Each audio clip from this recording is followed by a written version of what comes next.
Okay, good morning, everyone, and welcome to the Center for Spiritual Living here in beautiful Ukiah, California. Yeah, it's hot here, but it's still beautiful.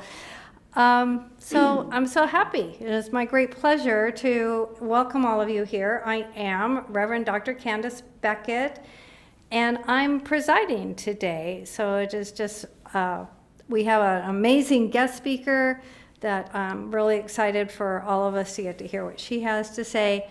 But what I know is that somewhere in this service, whether it's in the message, the music, the treatments, that you're going to hear exactly what you came here for, that whatever is on your heart is about to be revealed. So sit back, get ready for that, enjoy the day. And we're going to begin with an opening treatment by Victoria Wright. So, Victoria.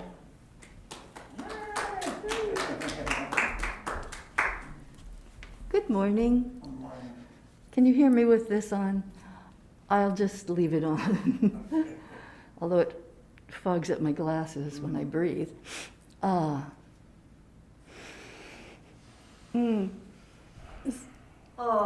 Sit up straight, stretch out your back, put your feet on the floor, close your eyes if you'd like to, and I'm going to be doing this treatment in the first person for all of us.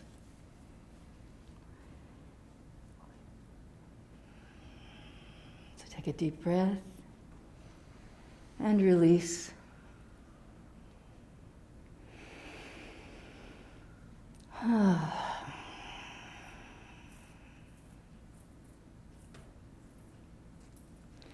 There is just one health, well-being, and oneness, and it is God. And because of that, it is us, each and every one of us. I have that health and well-being within me. Our immune systems are strong, powerful, and we know in joy that we together, knowing these things, knowing this health and well-being, are radiating it out into our community, into each and every family member, each and every friend. We know, we see them all. I know that because we see them all, God is seeing them all from me, from each one. A healthier, happier, holier reception of God's self within me. And as I go through my day, with each moment that I stop and take a breath, I know the power, I know the joy, I know the love of God filling me up, and I see it filling everyone around me up.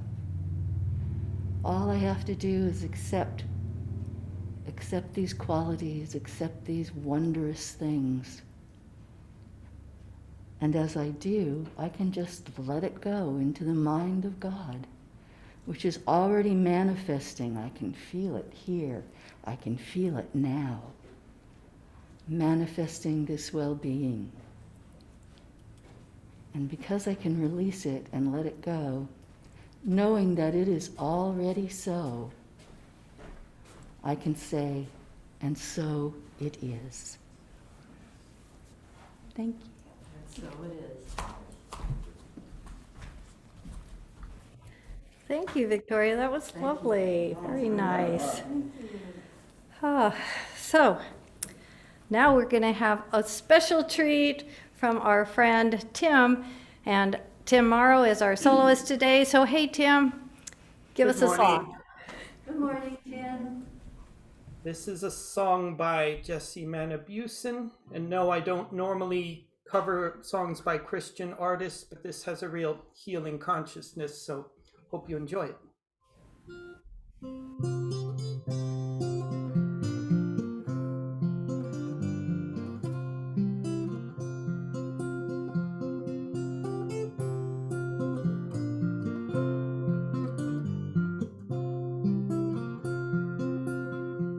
There is a place for the sadness. Hold on to love. There is a season for gladness. Hold on to love. When pain and confusion seem endless, hold on to love. We cultivate healing through kindness. Hold on to love. Hold on to love where hope is found. Hold on to love where joy abounds. Hold on to love where grace and mercy's overflowing. Hold on to love.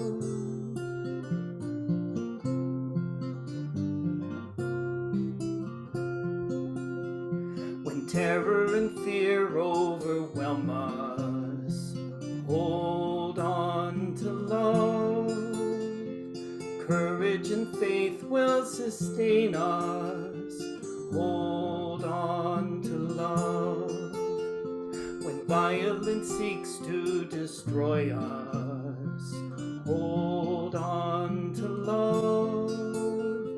Our acts of compassion restore us. Hold on to love. Hold on to love where hope is found. Hold on to love where joy abounds. Hold on to love where grace and mercy's overflowing. Hold on to love. Hold on. When hatred is used to divide us, hold on to love. Wisdom and truth reunite us. Hold on to love. When prejudice poses as freedom, hold on to love. Dignity means all are welcome. Hold on to love. Hold on to love where hope is found. Hold on to love where joy abounds. Hold on to love where grace and mercy's overflowing. Hold on to love where hope is found. Hold on to love where joy abounds. Hold on to love where grace and mercy's overflowing. Hold on to love.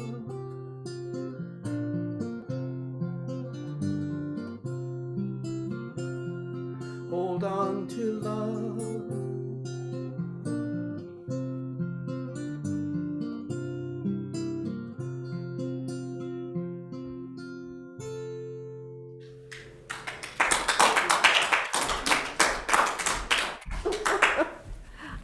Thank you, Tim. That was beautiful. It was just great and perfect song. So thank you so much.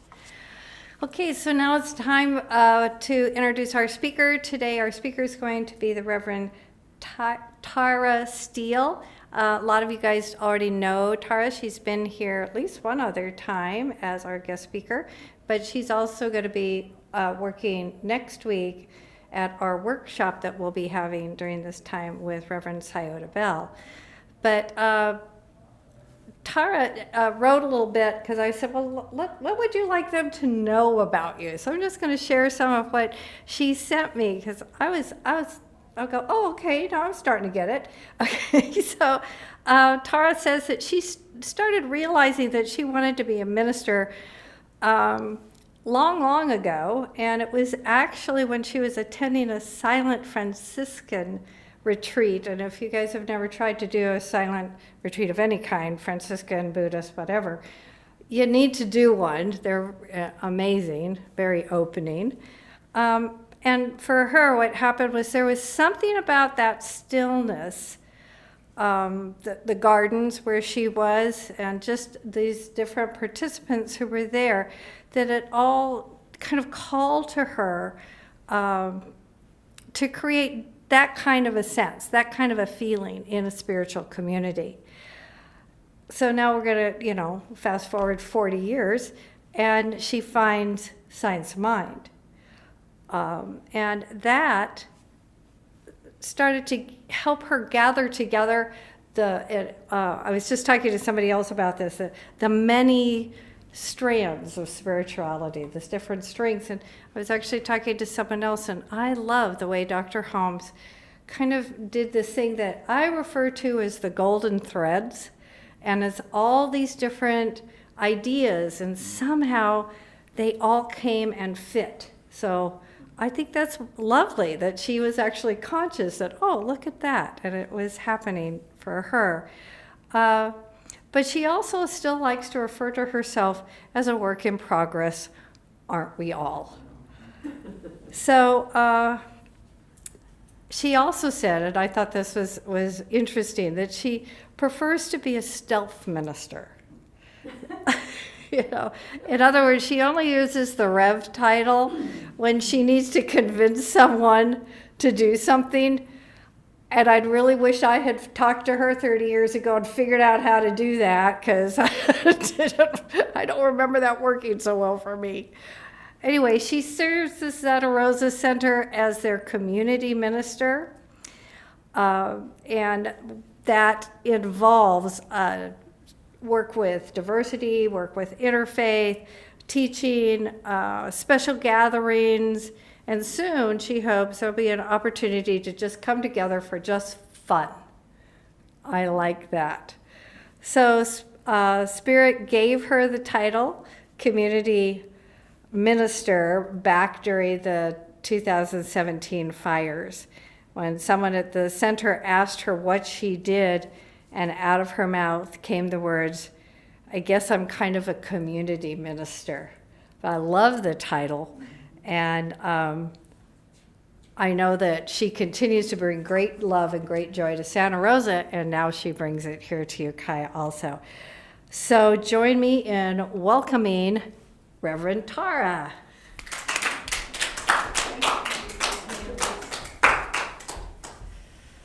Good morning.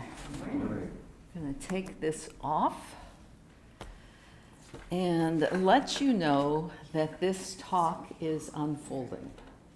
I have lots of things I can share with you, but it keeps morphing, so we'll just let it morph how it's going to morph.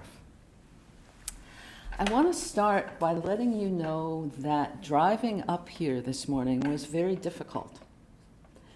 I left in good time, and as I left Santa Rosa, I saw a beautiful hot air balloon floating in the sky. And then I thought it would be so much more lovely if the sky were less smoky. The nearer I came to Ukiah, the more smoke was in the air.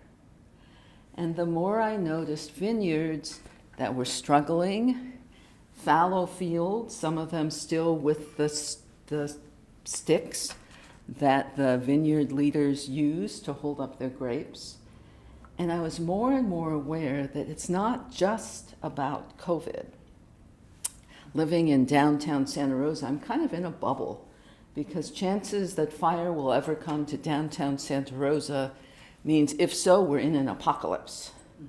I live with my family right next door, so I have this sweet connection with other people.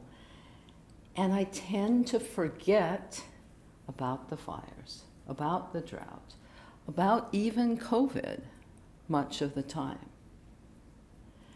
And driving up here, I remembered we really are challenged by a lot of stuff.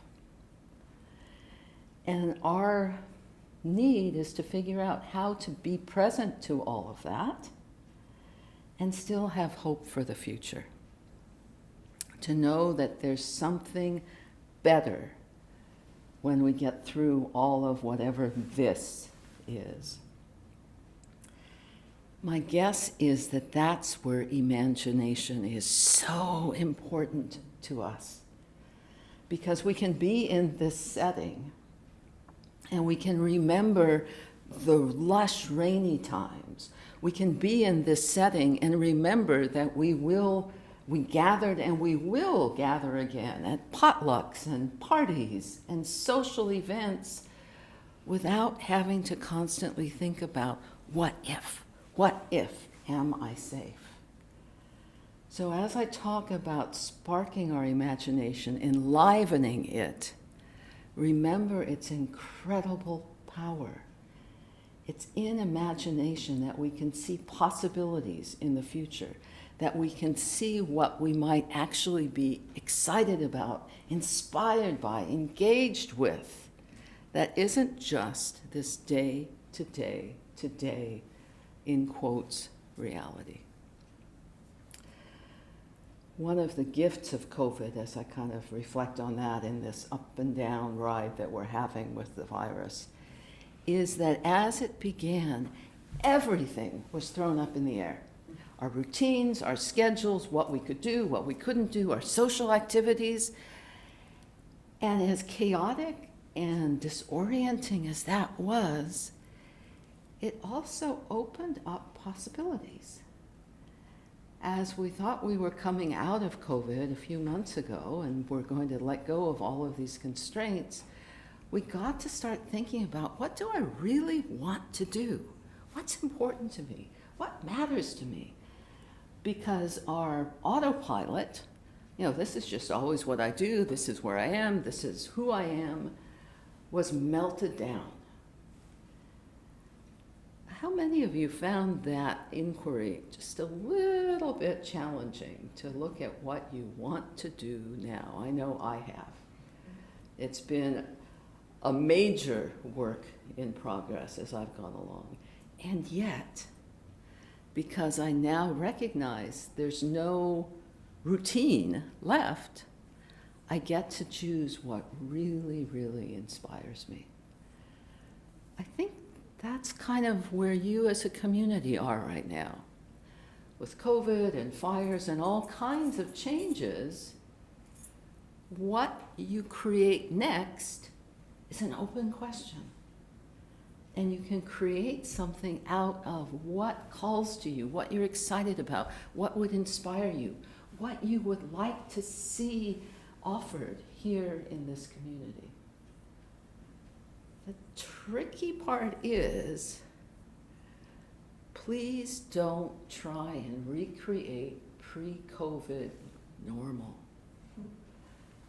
As much as we might like to go back to the good old days of 2 years ago, the world really has changed. And the inquiry you're doing for yourself, what do I want to do, is just as important for you in the community here in Ukiah. As you bring your individual desires and priorities forward, how do they weave together into a new way of being in community? It's not always happy work. It's not easy work. But as you find what matters to you and connect with others that share those values and those ways of being, it can be transformative. It can be absolutely transformative. So long as you're looking ahead and not sighing, for what was back here. So that's the first thing I wanted to share with you. I've been reading a lot this summer. Decided that binge watching Netflix was not nearly as valuable as reading a book now and then. So I do more book reading and less binge watching. And one of the books that's caught my attention is a book called Think Again: The Power of Knowing What You Don't Know by Adam Grant. He's a sociologist who was struck by the fact that individuals, corporate leaders, whole bunches of people ignore new ideas to their detriment. In fact, in the case of the story he shares about some firefighters, of 12 smoke jumpers caught in a fire. Only 3 of the 12 survived because apparently the other ones couldn't imagine how lighting another fire could save them, and they wouldn't follow their battalion leader. And so instead they died. We all have things that we're absolutely certain of. And we become a preacher saying, this is the right and moral way, or a prosecutor, oh my gosh, how could you believe something so ridiculous? Or perhaps a politician. Let's see, that person has the most power in the room. I'm going to believe what that person believes. All of those polarize us into rights and wrongs and power and lack of power. And what Adam Grant proposes, is that instead we kind of do a dance with our values and our beliefs. That we consider ourselves scientists. What's going on here? Might that person have something to share with me that I need to know? Am I wrong? I find there are some people with whom I can do that. Other people where there's no way in heck I'm ever going to believe that they might be right and I might be wrong. But the invitation is, in this process of imagining, open up your ideas. Consider what else might be so. And even, perhaps there's evidence to suggest that what you think you know isn't true. How many of you know the story of the frog and the boiling water? It's a classic, right? As it goes, in many talks with many different people, if you put a frog into cold water and slowly raise the heat, eventually the frog will perish, not noticing the rise in temperature until it's too late and he's cooked.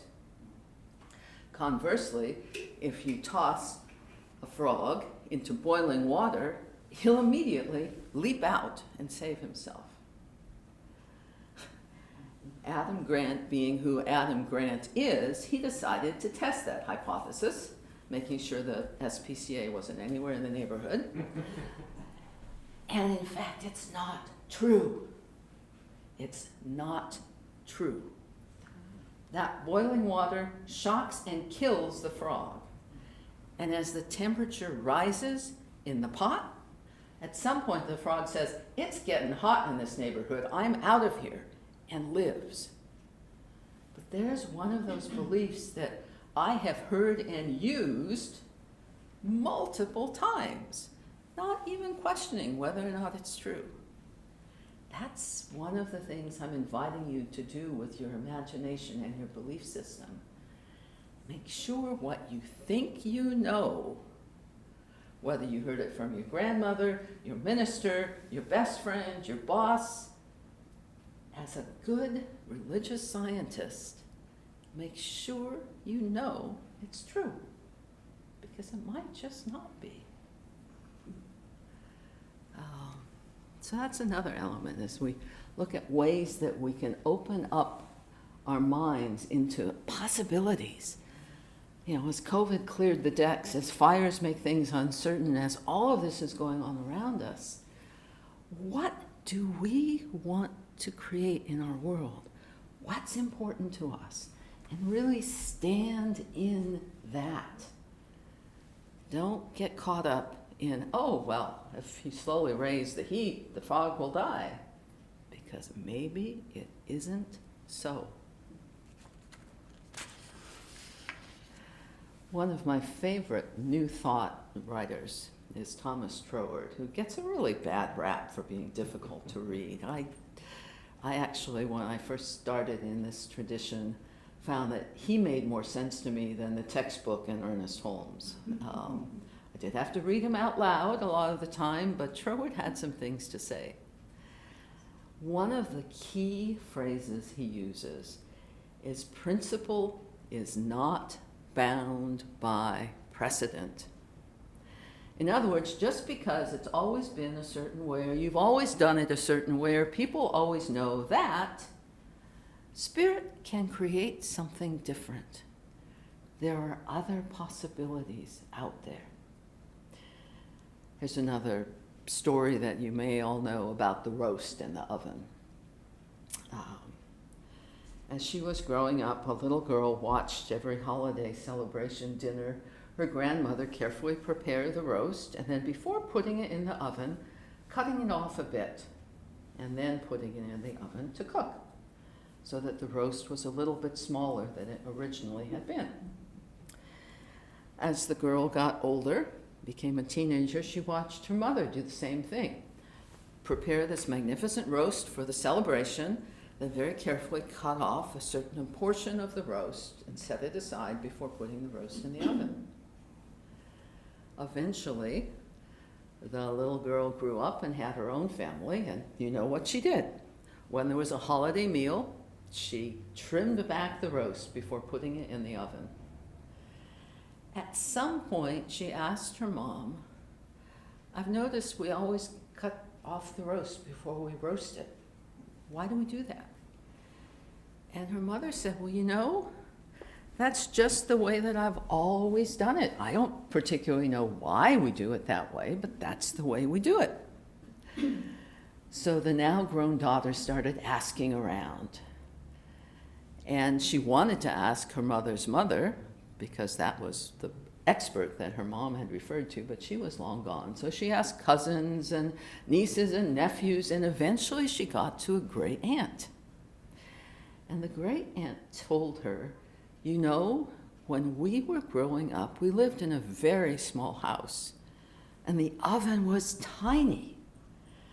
So in order to fit the roast into the oven, we had to cut it.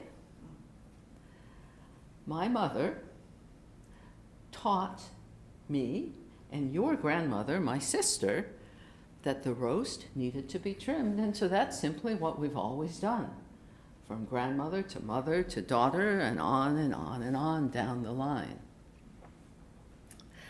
The daughter was glad she now knew why the heck people were cutting the roast.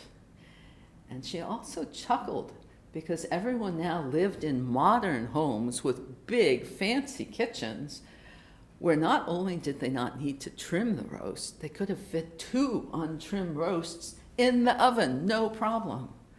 But they were doing things the way they had watched others do them over the course of their lifetimes. I'm willing to bet the cost of a delicious holiday roast that every one of us here in the room has certain things we do simply because that's the way we've always done them. Or as kind of an opposite example, I grew up knowing I needed to brush my teeth at least after breakfast and before I went to bed. Nobody ever talked about flossing. So do you know how hard it is for me to add flossing as a routine because I didn't grow up with it? It's like I'm brushing my teeth. I'm doing what I'm supposed to do. What are you talking about, all this flossing nonsense? We have fixed ideas about how things are supposed to be. And I know for you in this Ukiah Center, there are ways that you believe things need or are supposed to be. Including, for example, and I tread gently here, that the only way this center will keep going is if it has its own senior minister right away.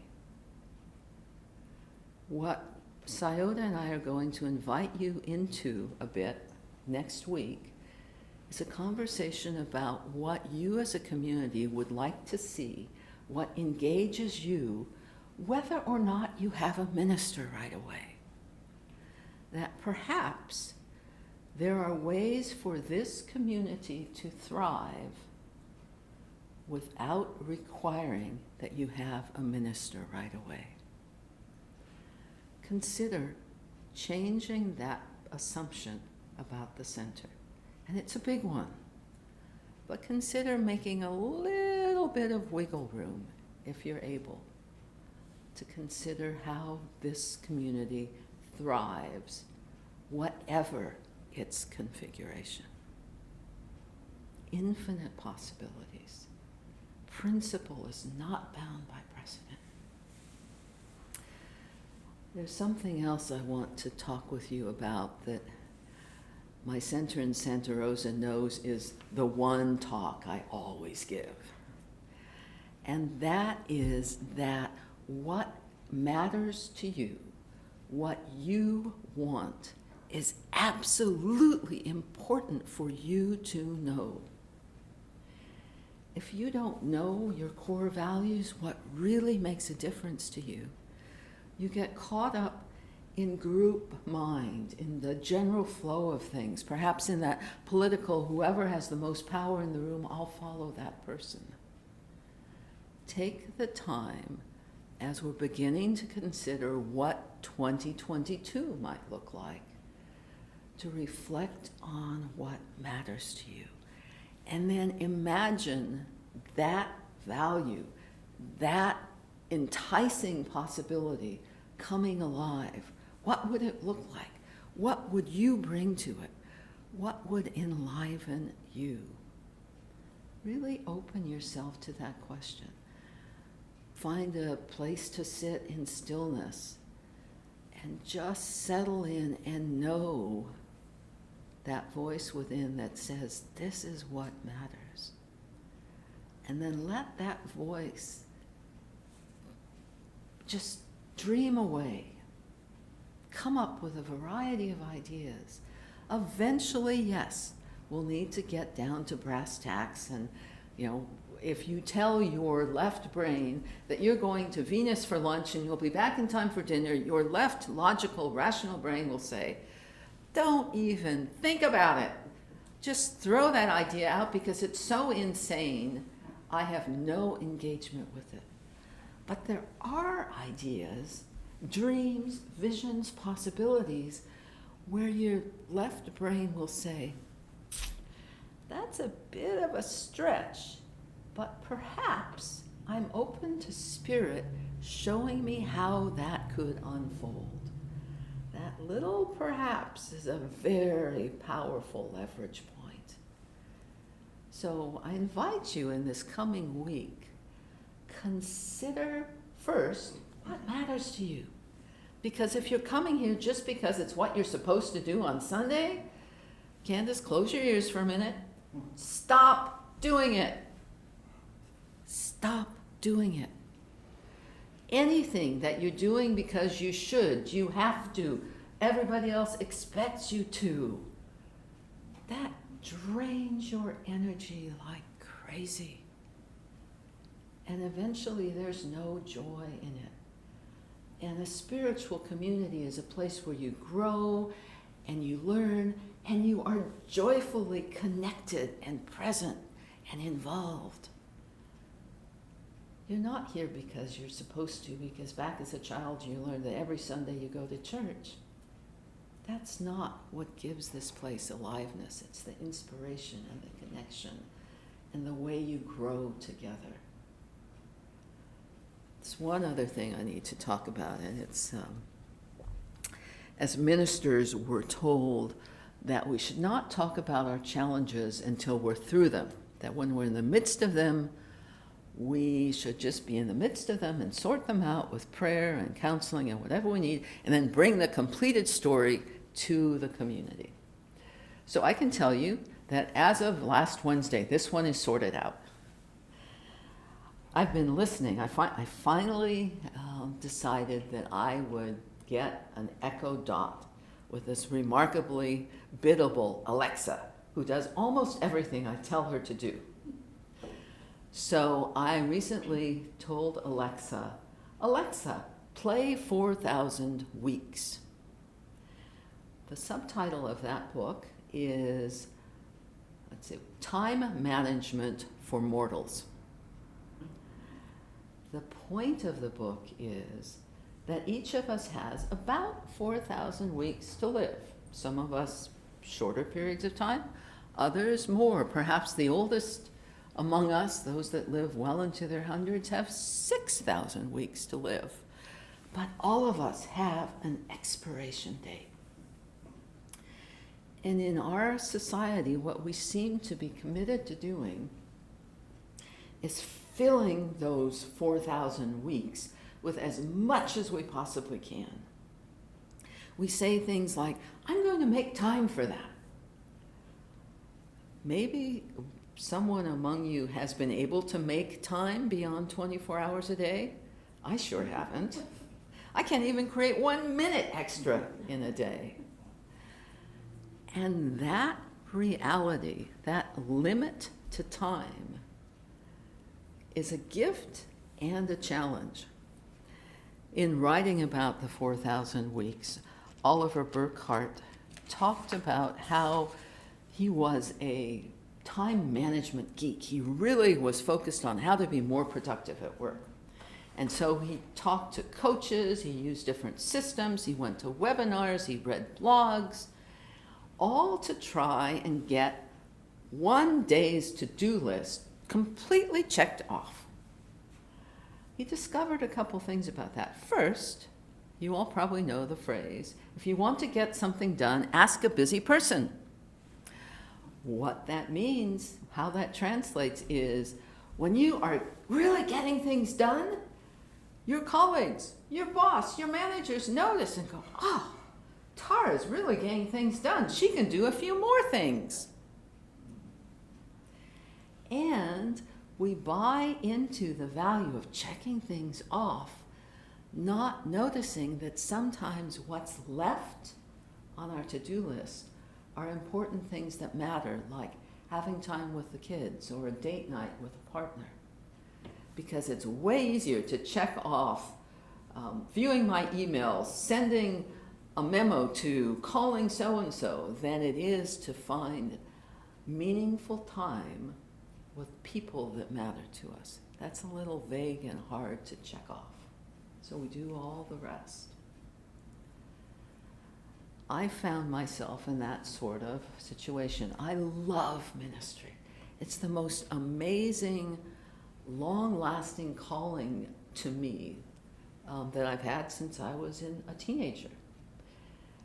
And I live right behind my daughter and her family in a granny unit, and I'm a granny.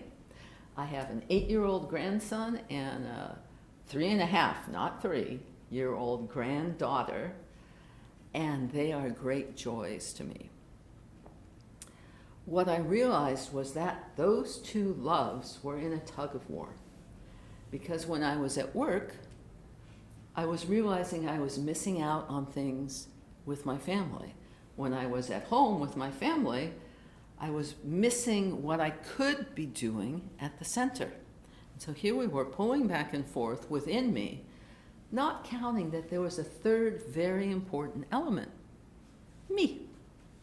That Tara also needed some time and attention. I struggled with jamming everything in. And then at the beginning of last week, Monday I think it was, my grandson, who's 8, came to me in the afternoon and said, Oma, could we play chess?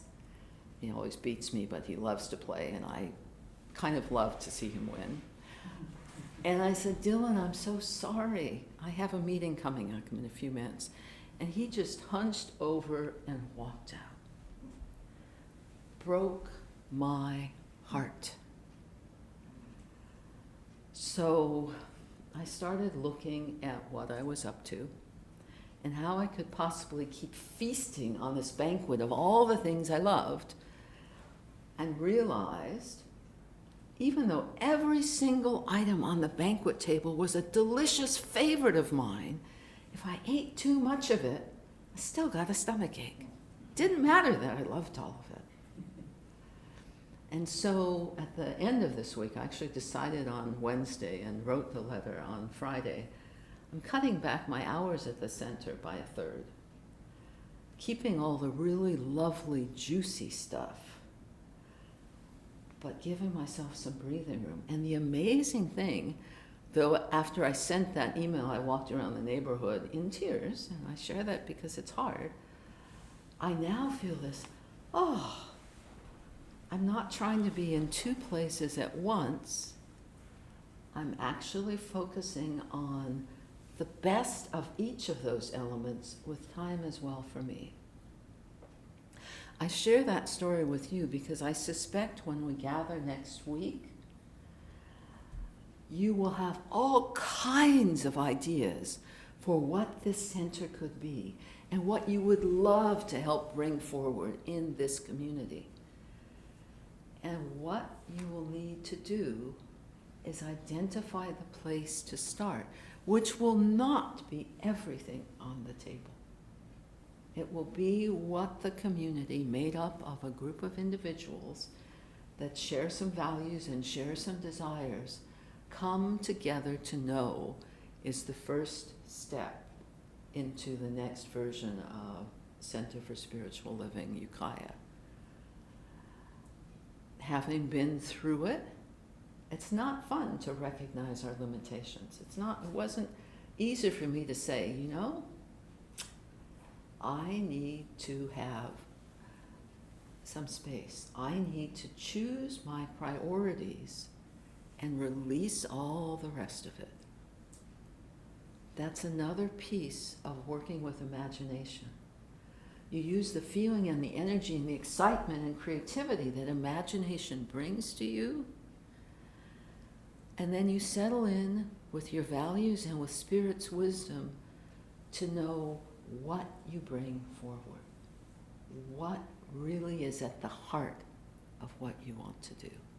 So you all have big work ahead, and it's super exciting and super challenging, and I hope next Sunday, when instead of a talk, there'll be a workshop, that you all participate along with many other members of the community, because in this time when nothing is certain, so much more is clearly possible, because there aren't fixed things you must do.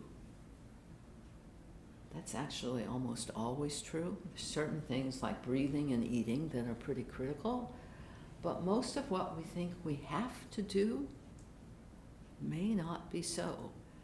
And some of what we aren't doing may be what brings joy to our lives and lets this community thrive. So I'm going to close with a couple of things once I get there. First, I'm going to read this marvelous statement from Albert Einstein. He says, "I believe in intuition and inspiration. Imagination is more important than knowledge. For knowledge is limited, whereas imagination embraces the entire world and all there ever will be to know and understand, stimulating progress, giving birth to evolution. It is, strictly speaking, a real factor in scientific research, and I, Tara, might add, the beginning of co-creating with Spirit." I have one last book quickly to share.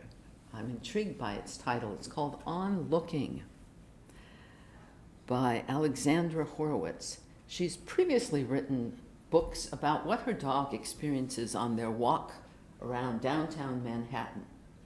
What she noticed is that dogs pay attention to smells and territories and what they want to chase, completely ignoring things that catch her eye, like for sale signs or traffic lights. She expanded that insight to say, I'll bet that geologists and sociologists and doctors and urban planners on their walks might see other very different things than either my dog or I see, because they have a different way of looking at things and different values and their eyes and their ears are tuned differently than ours because of who they are. So I have yet to read it, but I suspect that it's another reminder that how we look at things can change, because it all is part of how we think about things. And as science of mind people, we absolutely know how we think about things can change and change our experience of the world. So as you think about the community of CSL Santa Rosa, well, that one too, but CSL Ukiah. See if you can open your perceptions beyond exactly who you are and your habitual ways of thinking and seeing and expecting the world to be. We only see a minute portion of what's actually out there. As you start to notice some of the other pieces, even more opportunities and possibilities unfold. So, that's it. I want to summarize what I've said so you have some idea of what all of this wording was about. First, use your imagination to realize more good in your life. It has that power. Know what matters to you, what your values are. That matters hugely to all of us. Set your imagination free from habits, routines, expectations, and the history of how it's been in the past. Given your finite human life, focus on what matters to you and bring it alive in you. Treat your imagination, trust your imagination, and make it a, let's start that again. Trust your imagination to discover new possibilities. Trust spirit to find the steps to realize your good. Look for what engages you and trust spirit to know the how for yourself and for this center. As Ernest Holmes reminds us, imagination carries with us feeling and conviction, which means life and action. The feeling and conviction let life and action unfold, blossom, be alive in the world. So I invite you to join me in prayer.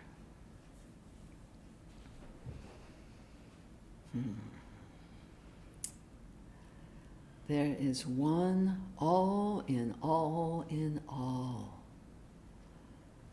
Universal mind, creative, allness, love, power, wisdom, that beyond imagining, beyond time, beyond form, and yet it is what unlocks the gifts of our own imagination. That aliveness, that creativity is a divine spark within each one of us, alive and present in each and every moment. I know for myself, and I know for each one in this room and on the Zoom call, there are infinite possibilities that our daydreams invite us to explore what brings us joy and all good in our lives. That as we imagine what our heart longs for, Spirit guides us, allows us to find ways to that which is our highest and best good. I trust in that process. I surrender my need to know all about the how-to and the what-ifs. I also trust Spirit's guidance for this community, for all that it brings to being a circle of science of mind. There is much good to know and imagine. Celebrating that truth, I release this word into law knowing it so. And so it is. Thank you all.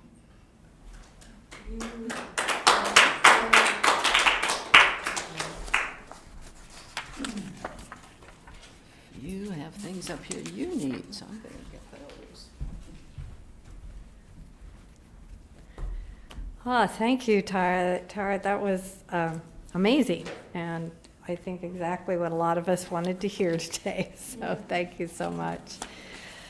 So now we're going to go into our offering time, so I think Harvey will bring up the affirmation, and I just want to begin by saying, as always, I thank you all for being part of the financial support of our center. It is through your generosity that we continue to move forward and be able to have these great guest speakers and have this wonderful workshop next week. So please continue your support, and know with me right now, so we'll say this together.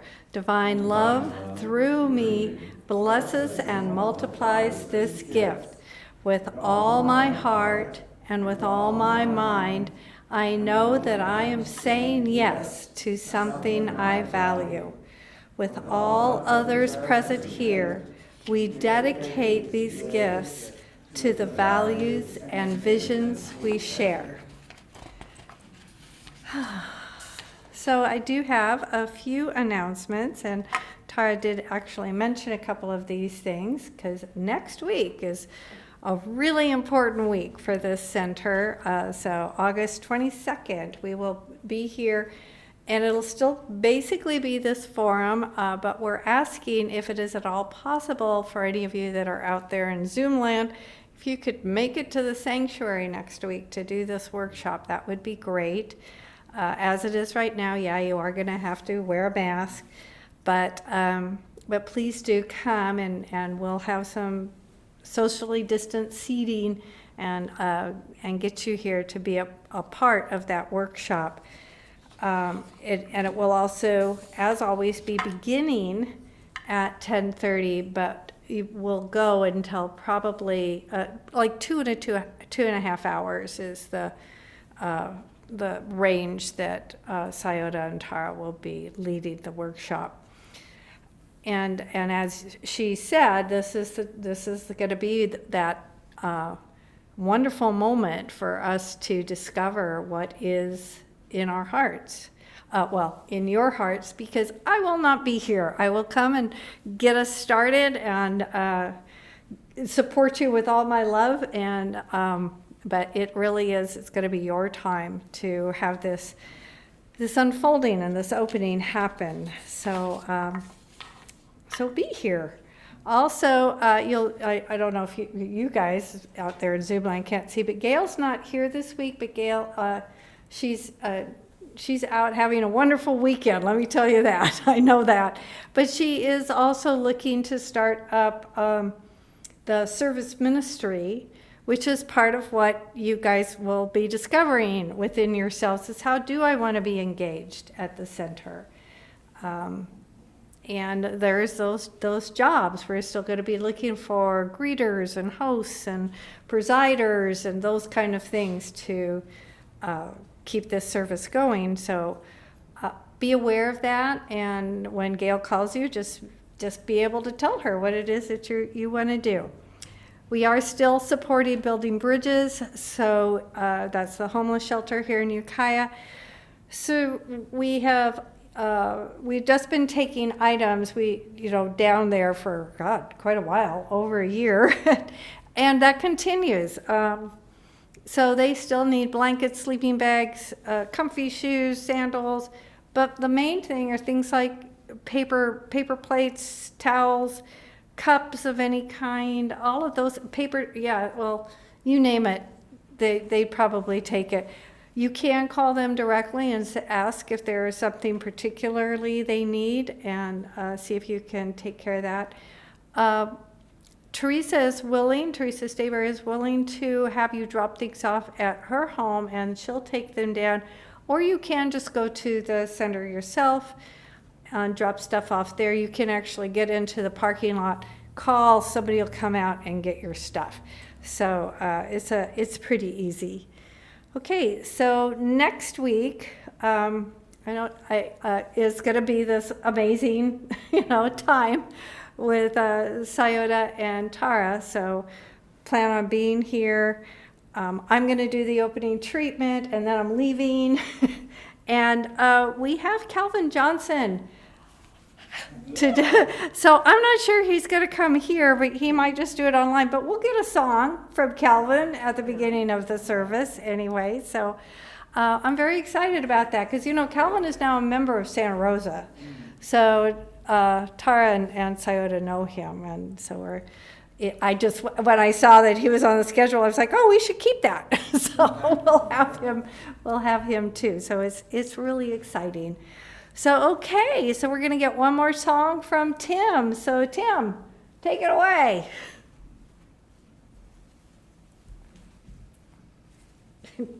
First, gotta take that mute away. This song is called Universe is Calling, based on that great book by Eric Butterworth of the same name. Hope you enjoy.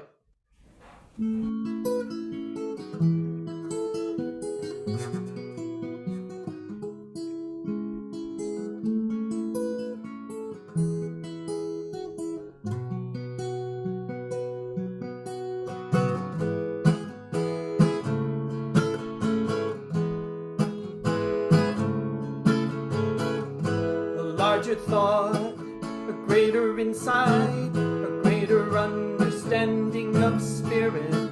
I commit to these things being my way. Getting still, centering myself, knowing that the answer is always within, knowing yes is all God will ever say. Universe is calling, that still small voice is whispering. Are you ready to trade those chains for wings? And when I say yes to life, I'm ready to start living. I'm ready to trade those chains for wings.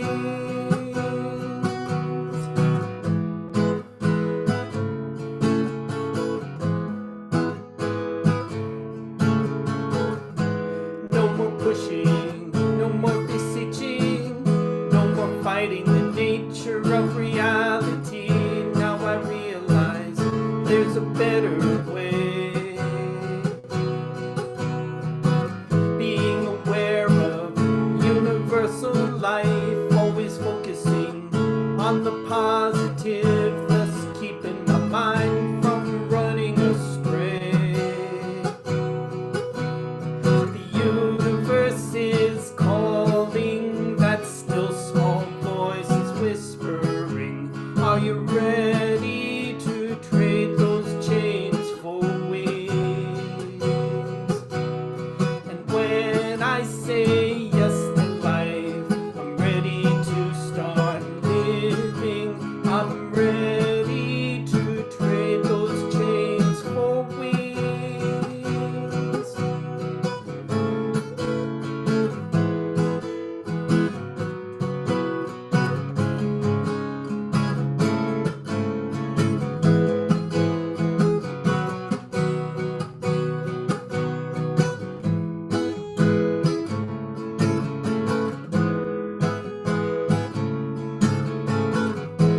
Larger thought, a greater insight, a greater understanding of spirit.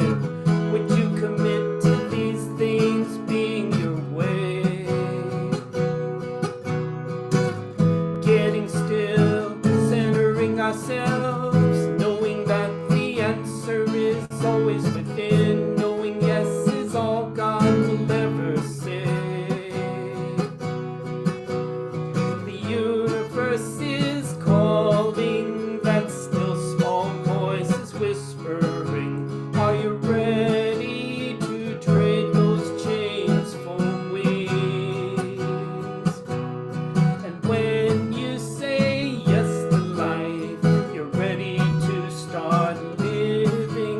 Are you ready to trade those chains for wings? For wings.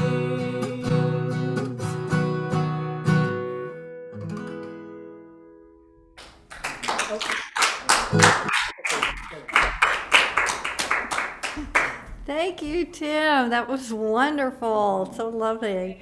And I also want to thank Victoria for doing our What Great treatment. I want to thank Tara for being here and being such an inspiration, at least to me, and hopefully to all of you. And I want to thank Harvey, because you guys can't see him, but Harvey is our tech today. Yay! And so thank you all for being here, and I'm very excited. Oh, I was also going to mention, because next week there won't be announcements during the service, so I just want you to know that our speaker on the 29th is Reverend Lynn Fritz, which I know she is one of our favorite. Yeah, so y'all go, and so y'all want to come on down the 29th and see Lynn, so that'll be very exciting. I'm excited. So in the meantime, thank you all for being here. You made my day. I love you all. Namaste.